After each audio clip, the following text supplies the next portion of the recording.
Hello teman-teman pecinta catur, welcome to my channel Mukas Chess Experience.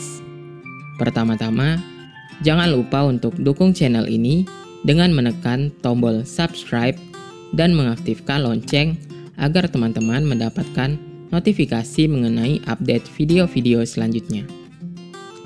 Baiklah, jadi pada video kali ini kita akan membahas jebakan catur yang cukup berbahaya dari hitam. Tapi ya, yang namanya jebakan catur, musuh bisa terkena jebakan kita atau tidak.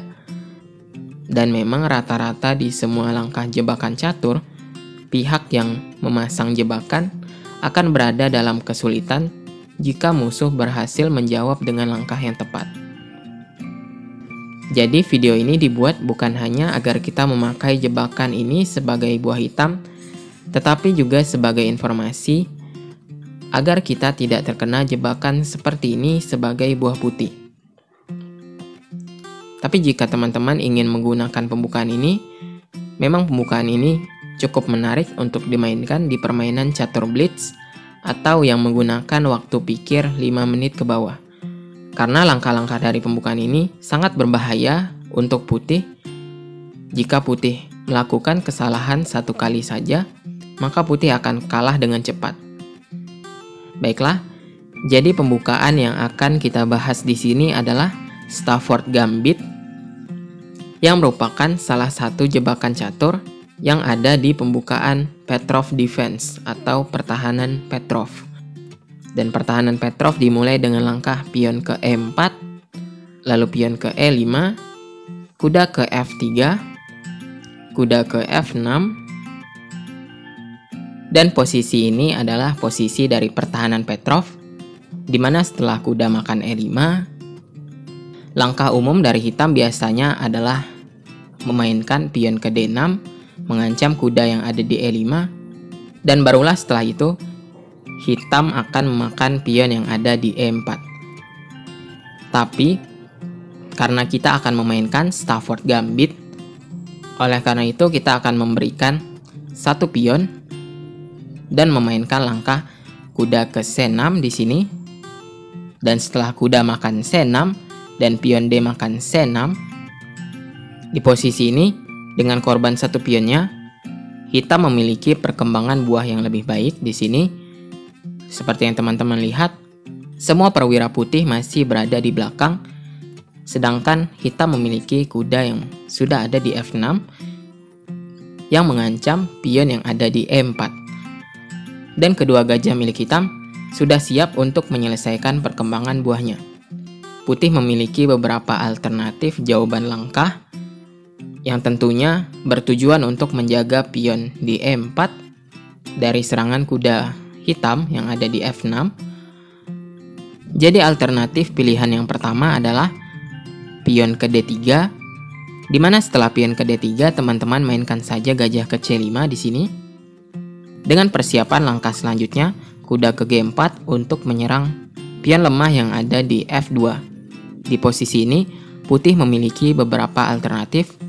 Di antaranya jika putih memainkan gajah ke G5 di sini, hitam akan menang dengan langkah yang luar biasa di sini, yaitu dengan langkah kuda makan E4. Hitam mengorbankan menteri yang ada di D8. Jika putih memakan menteri dengan gajah, maka gajah makan F2, dan setelah raja ke E2, maka gajah ke G4 skakmat. Baiklah, kita kembali. Jika di sini setelah kuda makan E4, putih memakan kuda yang ada di E4 dengan pion, maka gajah makan F2 skak. Jika putih memakan gajah yang ada di F2, maka hitam akan memakan menteri putih. Jika raja ke E2, maka gajah ke G4 skak. Dan setelah langkah raja makan F2, maka menteri putih akan hilang, yang tentu saja hitam akan dengan mudah memenangkan pertandingan karena unggul menteri di sini. Baiklah, kita kembali. Jika di posisi setelah kuda makan E4, putih menjalankan langkah gajah ke E3, maka gajah makan E3, pion F makan E3, menteri ke H4 skak. Jika raja ke E2, maka menteri ke F2 skakmat. Jika pion ke G3 di sini, maka kuda makan G3 mengancam benteng yang ada di H1. Dan jika putih memakan kuda dengan pion, maka menteri makan H1. Dan di posisi ini hitam lebih baik karena di sini hitam unggul kualitas dan 1 pion. Baiklah, kita kembali ke posisi ini. Oleh karena itu, jika putih memainkan gajah ke G5, putih akan kalah di semua variasinya. Jika di sini putih mencegah langkah kuda hitam ke petak G4 dengan gajah ke E2, maka teman-teman mainkan pion ke H5 di sini. Lalu putih rokade pendek dan kuda ke G4. Jika pion ke H3 dimainkan oleh putih, maka teman-teman bisa mainkan menteri ke D6 di sini dengan ancaman skakmat di petak H2. Di sini putih tidak bisa menutup skakmat dengan pion G karena ada langkah menteri makan G3, skak, dan pion putih tidak bisa memakan menteri karena terpin oleh gajah yang ada di C5. Dan setelah raja ke H1, maka menteri ke H2, skakmat. Jika di posisi ini putih menjalankan pion H makan G4, maka pion makan G4, dan putih di sini tidak bisa mencegah skakmat hitam ke petak H2. Oleh karena itu, pada posisi ini langkah terbaik putih adalah dengan memainkan pion ke E5. Dan setelah langkah pion ke E5, hitam harus memakan pion dengan kuda. Karena jika menteri memakan pion, putih akan memainkan gajah makan G4. Dan setelah pion H makan G4, maka benteng ke E1 dan putih akan mendapatkan menteri. Oleh karena itu, hitam harus memakan pion dengan kuda di sini. Jika putih memakan pion yang ada di H5 dengan gajah, maka pion ke G6 mengancam gajah. Dan setelah gajah ke E2, di sini hitam memiliki langkah kombinasi dengan memainkan gajah makan H3 untuk membongkar pertahanan raja milik putih. Dan setelah pion G makan H3, benteng makan H3, hitam memiliki ancaman yang sangat berbahaya dengan memainkan kuda ke F3, diikuti dengan langkah menteri ke H2, skakmat. Jika benteng ke E1 di sini, hitam menteri ke D4 mengancam pion yang ada di F2. Oleh karena itu, putih harus mencegahnya dengan gajah ke E3. Dan setelah menteri ke D5 dengan ancaman skakmat di H1. Dan di sini putih tidak memiliki jawaban yang baik untuk mencegah langkah ini. Dan di posisi ini hitam akan sangat unggul. Baiklah, kita kembali ke posisi awal dan kita coba ke alternatif kedua, di mana putih akan memainkan pion ke E5 di sini. Teman-teman bisa memainkan kuda ke E4, dan jika putih terpancing memainkan pion ke D3 untuk mengusir kuda yang ada di E4, maka teman-teman biarkan saja kuda yang ada di E4 dan memainkan gajah ke C5. Karena jika putih memakan kuda yang ada di E4 dengan pion, maka kembali lagi kombinasi yang mirip seperti posisi sebelumnya. Setelah gajah makan F2, putih tidak akan bisa mempertahankan menteri miliknya yang ada di D1, karena setelah langkah raja ke E2, gajah ke G4, skak, raja makan F2, dan menteri makan menteri. Dan kembali lagi hitam akan unggul menteri di sini. Dan kita kembali ke posisi sebelumnya, dimana jika putih tidak memakan kuda yang ada di E4 dengan pion, tetapi memainkan gajah ke E3, maka setelah gajah makan E3, pion F makan E3, menteri ke H4, skak. Posisi ini hampir sama dengan posisi sebelumnya. Jika raja ke E2 di sini, menteri ke F2, skakmat. Jika putih menutup skak dengan pion, maka kuda makan G3. Dan setelah pion H makan kuda, dan posisi ini sangat baik untuk hitam karena hitam unggul kualitas.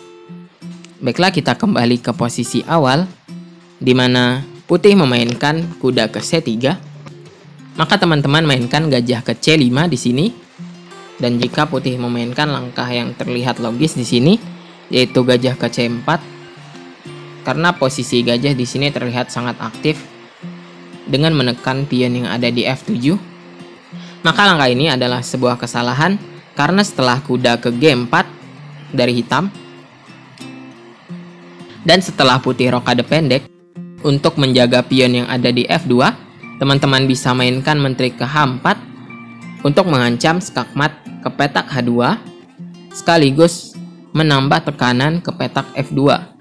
Dan di sini putih harus menjalankan pion ke H3 untuk mencegah skakmat, dan teman-teman mainkan saja kuda makan F2 yang sekaligus mengancam menteri. Jika benteng makan F2, maka menteri makan F2, dan posisi ini sangat baik untuk hitam karena hitam kembali menang kualitas di sini. Jika di sini menteri ke F3, maka kuda makan H3 dengan ancaman double skak. Oleh karena itu, raja hitam harus melarikan diri sebagai contoh ke petak H2 di sini. Dan setelah kuda ke F2, skak. Jika raja ke G1, maka menteri ke H1, skakmat. Dan jika putih menutup skak dengan menteri ke H3, maka gajah ke D6, skak. Raja ke G1, kuda makan H3, skak. Pion G makan H3, menteri ke G3, raja ke H1, dan menteri ke H2, skakmat. Baiklah, kita kembali ke posisi sebelumnya. Jika putih di sini tidak menjalankan gajah ke C4 tetapi gajah ke E2 untuk menjaga lompatan kuda milik hitam ke petak G4, maka teman-teman bisa memainkan menteri ke D4 di sini dengan ancaman skakmat ke petak F2 yang mengharuskan putih melakukan rokade pendek. Dan setelah rokade pendek, teman-teman makan saja pion yang ada di E4 dengan kuda, dan setelah kuda makan kuda, lalu menteri makan kuda, dan di sini kita memiliki posisi buah yang lebih baik. Seperti yang teman-teman lihat di sini, menteri hitam sudah berada di depan, lalu gajah hitam yang ada di C5 sudah menekan pertahanan milik hitam, sedangkan buah-buah milik putih masih berada di bawah. Jadi sebagai tambahan di sini, bagi teman-teman yang mungkin ingin mengetahui langkah terbaik dari putih, putih memiliki langkah yang sangat baik di alternatif ketiga untuk mencegah semua ancaman milik hitam, yaitu dengan langkah pion ke H3. Karena setelah pion ke H3, langkah ini mencegah kuda milik hitam ke petak G4, sehingga hitam tidak dapat melakukan apa-apa. Dan misalkan hitam menjalankan menteri ke D4 di sini, mengancam skakmat di F2 dan pion yang ada di E4, maka putih bisa memainkan menteri ke F3 di sini untuk mencegah kedua ancaman tersebut. Dan di posisi ini, putih akan bisa memanfaatkan keunggulan satu pion yang dimilikinya, karena hitam sudah tidak memiliki ancaman yang berbahaya lagi di posisi ini. Baiklah teman-teman, mungkin sekian penjelasan video kali ini. Semoga video ini bermanfaat untuk kita semua. Dan untuk teman-teman yang menyukai video seperti ini, jangan lupa untuk like, komen, dan subscribe agar saya lebih bersemangat untuk membuat video-video selanjutnya. Baiklah, thank you for watching, dan sampai jumpa di video selanjutnya.